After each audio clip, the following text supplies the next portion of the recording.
la chance, si on peut dire ça, d'avoir développé une force intérieure à toute épreuve, quoi.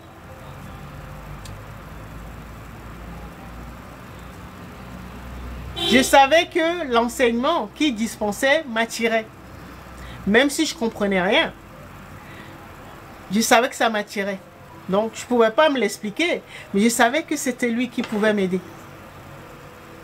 Je savais qu'il me manquait quelque chose. Que ma clé, là, c'est lui qui l'avait.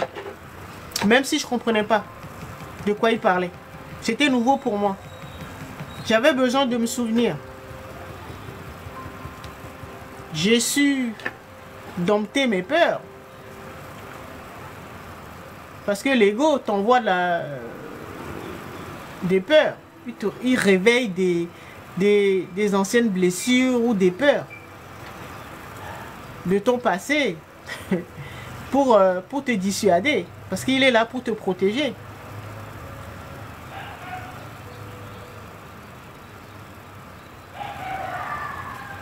Et comment j'ai réussi?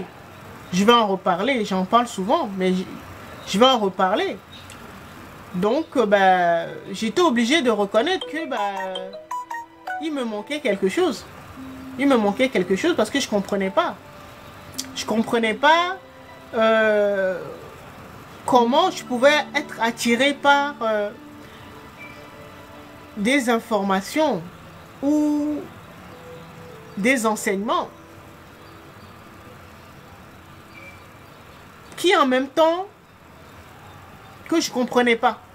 En même temps, ça me fascinait, mais en même temps, je comprenais pas. Donc, je me suis dit, mais c'est pas normal. Je comprends pas, mais ça me fascine. Non, j'ai essayé de me poser pour essayer de comprendre ce qui m'arrivait. Ce qu'on appelle une dichotomie, voilà, il y a un conflit. Il y a une partie de moi qui est fascinée par les enseignements d'Héraclès et une autre partie de moi ne comprenait rien et donc voulait rejeter. Il y avait un conflit à l'intérieur de moi par rapport à cela. Et donc j'ai voulu pousser l'analyse. J'ai voulu en savoir un peu plus. Et quand c'est comme ça là, j'ai demandé de l'aide. J'ai demandé de l'aide à l'univers. En reconnaissant mes faiblesses, mes carences, mon ignorance, mes incompréhensions. Avec humilité, j'ai dit, bon, là, l'univers, appelez ça Dieu, ce que vous voulez. J'ai dit, mais j'ai besoin d'aide. J'ai besoin d'aide. Comment je peux être fasciné par quelque chose que je ne comprends pas? Et là, je suis troublé. J'ai besoin d'aide. À force de me répéter ça, à force de me répéter, et un jour, j'étais bien détendu et puis j'ai connecté l'information. L'information où j'ai rencontré une vision surgie du passé, enfin du champ akashique là, où j'ai vu Héraclès dans une autre époque, un autre espace-temps, qui était mon enseignant. Il était mon enseignant et voilà, j'ai compris. Je me suis rappelé le premier cours, la première fois que je l'avais rencontré. Et dans cet espace-temps-là, ça se passait dans une pyramide. Comment il était arrivé, la divinité que c'était, et le cours qu'il avait donné. Et là, j'ai dit Alléluia, parce que cette vision a neutralisé mon ego, qui me foutait la trouille, qui me disait, mais de toute façon, tu vas rien comprendre.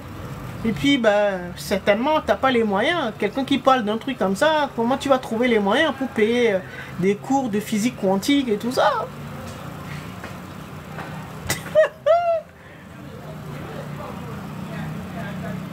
Et là, quand j'ai eu cette vision, ça a calmé. Ça a calmé mon mental. Il a compris pourquoi j'étais fasciné. Parce que je l'avais déjà rencontré dans une autre vie.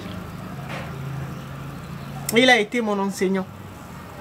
Et c'était à l'époque, dans l'Antiquité égyptienne.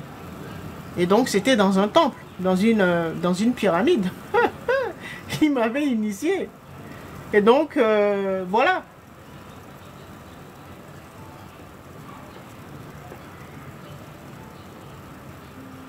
C'est ça qui m'a encouragé.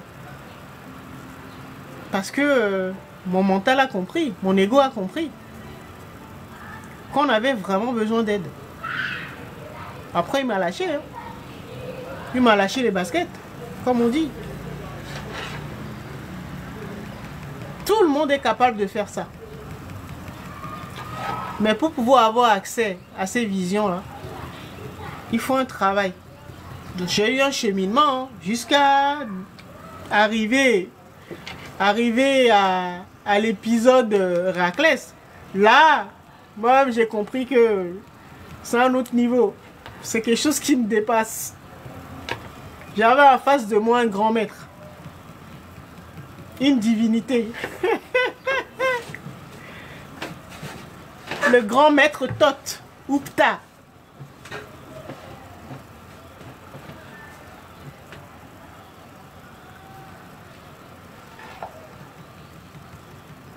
C'est comme ça que ça se passe.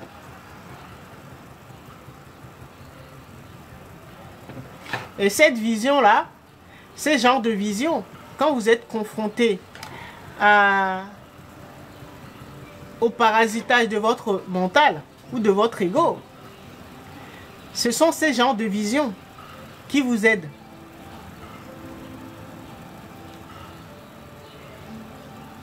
Ces visions, c'est ce qu'on appelle l'intuition.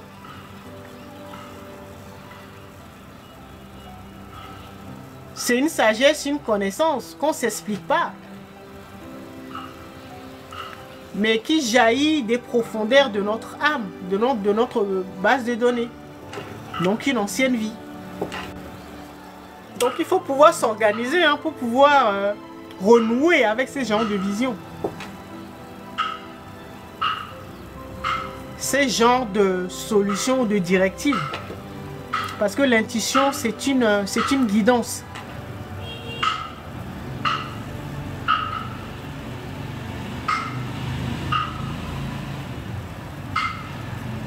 Et c'est là, tu apprends,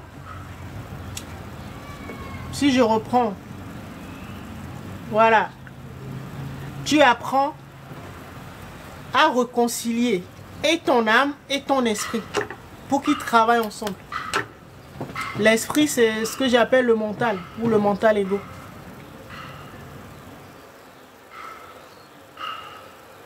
Quand tu comprends ça là, tu sais que tu as des visions. Certains parmi nous ont des visions, mais n'arrivent pas à se l'expliquer. Ou d'autres arrivent à bien analyser les choses. Ce qu'on appelle les cérébraux là. Mais ils n'ont pas de vision pour pouvoir soutenir ou comprendre leur vision. La vision, c'est ce qu'on appelle l'intuition. L'intuition arrive par des flashs où tu as une vision qui surgit de ton passé ou peut-être du futur. Du champ, le champ quantique ou ce qu'on appelle les archives akashiques, de l'âme du monde. Ça jaillit de ton âme. Une information, une vision du futur ou du passé. Maintenant, là, il faut avoir un mental bien structuré pour pouvoir décoder. Parce que le mental est là pour décoder, pour analyser, interpréter. La vision, donc l'intuition que tu as eue. L'intuition, c'est toujours sous forme de flash ou de vision.